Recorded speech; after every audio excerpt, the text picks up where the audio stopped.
तर लोकसभेतील विरोधी पक्षनेते आणि काँग्रेस खासदार राहुल गांधी पुणे दौऱ्यावरती आहेत। काँग्रेसच्या देशव्यापी छात्रों की गूंज अभियानाचा चौथा टप्पा पुण्यामध्ये संध्याकाळी 6 वाजता पार पडणार आहे। या कार्यक्रमात ते प्रामुख्याने विद्यार्थिनी आणि तरुणींशी थेट संवाद साधणार आहेत। शिक्षण, वाढती बेरोजगारी आणि महिलांच्या सुरक्षेच्या महत्त्वाच्या मुद्द्यावरती सविस्तर चर्चा करणार आहेत। या कार्यक्रमाची काँग्रेसने जोरदार तयारी केली आहे।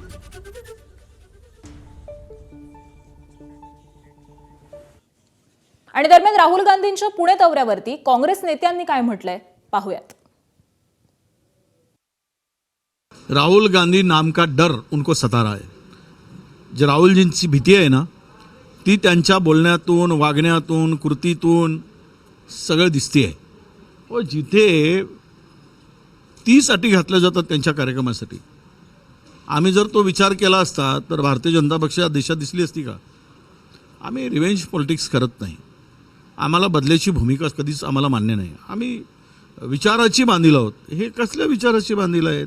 त्यामुळे ते काय म्हणतील, इन्फ्लुएन्सरला 25,000 रुपये देतात। अरे धन तुम्ही लुटलात, महाराष्ट्र देश तुम्ही लुटलात। राहुल गांधींच्या बद्दलचं जी भीती भाजपच्या मनात आहे, स्वतः प्रधानमंत्री नरेंद्र मोदी असतील किंवा अमित शहा असतील, राहुल गांधींच्या भीतीने ते लोकसभेतही जात नाही। आणि आता तर हे कसं आहे की देवेंद्र फडणवीसांनी राहुल गांधीवर टीका केली नाही तर नोकरी जाऊ शकतं त्या फडणवीसांची। त्यामुळे त्यांना नाईलाजानं ते बोलावं लागतं।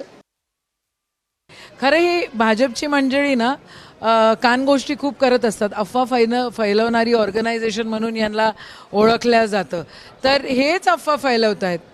राहुलजी येत आहेत, जेनझी सोबत बोलायचं आहे। जेनझींनी तिथे रजिस्ट्रेशन केलेलं आहे आणि आम्हाला काय खूप इन्फ्लुएन्सर्सला वगैरे काय हां, जे आमच्या विचाराचे आहेत, जे सर्वधर्म समभावाचे आहेत, त्यांच्यासोबत नक्कीच आमचे काही रील्स झालेले आहेत। मी पण बोलली 1-2 मंडळींसोबत, पण ते आवर्जून आपुलकीनं आले।